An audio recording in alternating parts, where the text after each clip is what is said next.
समालखा हलके से विधायक मनमोहन भड़ाना का गांव जलालपुर फर्स्ट में पहुंचने पर भव्य स्वागत किया गया। आपको बता दें कि एक और जहां हलके के अंदर उनके धन्यवाद दौरे जारी हैं, वहीं दूसरी ओर गांवों के अंदर समाधान शिविर भी लगाए जा रहे हैं। और जलालपुर फर्स्ट गांव में मंच के माध्यम से उन्होंने कहा कि वे लोग खुद निर्णय लें कि गांव में किस कार्य को प्रायोरिटी से करना चाहिए, और अगर कोई कार्य हो रहा है तो उसकी समीक्षा भी लोगों को स्वयं करनी चाहिए कि कार्य सही तरीके से हो रहा है या नहीं, या फिर जो ग्रांट सरकार के द्वारा पास की गई है वह उसका पूरा पैसा गांव में लग रहा है या नहीं। अधिकारियों को भी उन्होंने कहा कि पहले क्या कुछ होता था या नहीं होता था, यह बहाने छोड़ करके सीधे तरीके से काम करें,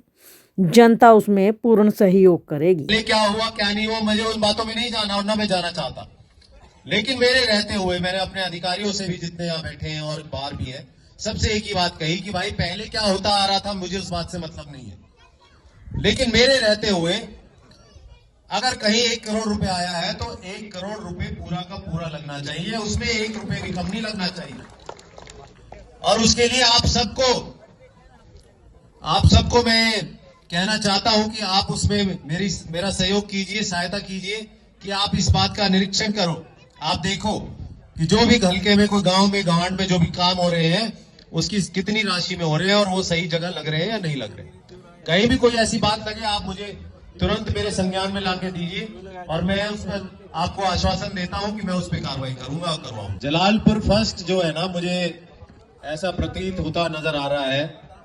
कि समालखा हल्के में एक आदर्श गांव की तरह ये जो उभर कर आ रहा है। खाली काम कराने के उसमें ही नहीं, काम भी इतने कराए हैं। अगले पिछले 3 महीने के अंदर मैं यहाँ 4थी या 5वीं बार आ रहा हूं और ये खाली मेरा ही सहयोग नहीं है, ये जो सरपंच साहब की जो अच्छी सोच है, जो नियत है, जो इनकी कर्मठता है, ये भी एक इसमें बहुत बड़ा जो है योगदान है, क्योंकि इनकी जो सोच है वो यही है कि यहाँ पे गांव में जितने ज्यादा से ज्यादा विकास कार्य है वो कराए जा सकते हो। और एक तालमेल भी बैठा है कि भाई जिस तरह से काम करने में रुचि रखते हैं उसी तरह से मैं रखता हूं। तो मेरी इनकी जब भी मुलाकात होती है हमारी काम के सिलसिले में, ये मुझसे जो भी कहते हैं मेरी तरफ से हाँ ही होती है, और मैं इनसे जो बोलता हूं इनकी तरफ से भी हाँ होती है। तो कहीं कोई रोड़ा अटकता ही नहीं है। तो इसीलिए जो तालमेल जो बैठा है हमारा, इसकी वजह से मुझे लग रहा है गांव में सभी का भला भी है, सभी के लिए विकास कार्य जो हो रहे हैं उसमें सभी का जो है हिस्सेदारी है और सभी का लाभ भी है। तो इसी तरह से मैं चाहता हूं कि पूरे समालखा हल्के में एक सरपंच का, चेयरमैन का, एमएलए का, एमपी का, मंत्री का, सरकार का और अधिकारियों का, सबका एक ऐसा अच्छा गठजोड़ बने, एक ऐसा अच्छा तालमेल बने जिसमें ये सामूहिक काम है, इनमें कोई रुकावट ना आए। कल मेरे सामने एक मुद्दा आया, कई दिनों से चल रहा था, वो खोजकीपुर का है, मैं बता दूं आपको, पड़ोस में यहाँ वहां एक चौपाल है, उसके पीछे चौपाल का ऑलरेडी काम एक शुरू करवा दिया और आगे की चौपाल में जो खंडित हो रखी है, खंडर हो रखी है, उसको हटाने की परमिशन नहीं है। तो अधिकारी साहब से मेरी बात हुई, मैंने कहा सर ये जब ये खंडर हो रखी है तो इसको हटाने में इतना समय क्यों लग रहा है? उन्होंने कहा जी ये बस कई बार गांव की राजनीति ऐसी होती है, कई बार कुछ लिखवा देते हैं, कई बार कुछ लिखवा देते हैं। तो मैंने उनसे एक ही बात कही, मैं कहा भाई सही काम करने में ना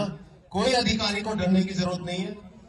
और कोई भी व्यक्ति को, गांव का कोई भी हो, कोई भी किसी से डरने की आवश्यकता नहीं। आप सही काम करो, अगर कोई उसमें गलत उसका परिणाम होता है तो उसको भुगतने के लिए मैं तैयार हूं, लेकिन आपकी सोच और आपकी नियत और आपकी कार्य प्रणाली ऐसी होनी चाहिए जो सबके भले के लिए हो, सार्वजनिक हित के लिए हो। तो इसी तरह से सभी गांवों में, सभी हल्के में जाकर मैं यही बात कह रहा हूं कि आप लोग खुद मालिक हैं हल्के के, गांव के। आप देखिए गांव में किस चीज की आवश्यकता है, आपके लिए जो फंड आता है, जो सरकार की तरफ से जो सहायता राशि आती है, वो कहाँ इस्तेमाल होगी और कैसे होगी और किस रूप में होगी, वो आप सब मिलकर उस पर जो है निर्णय लीजिए।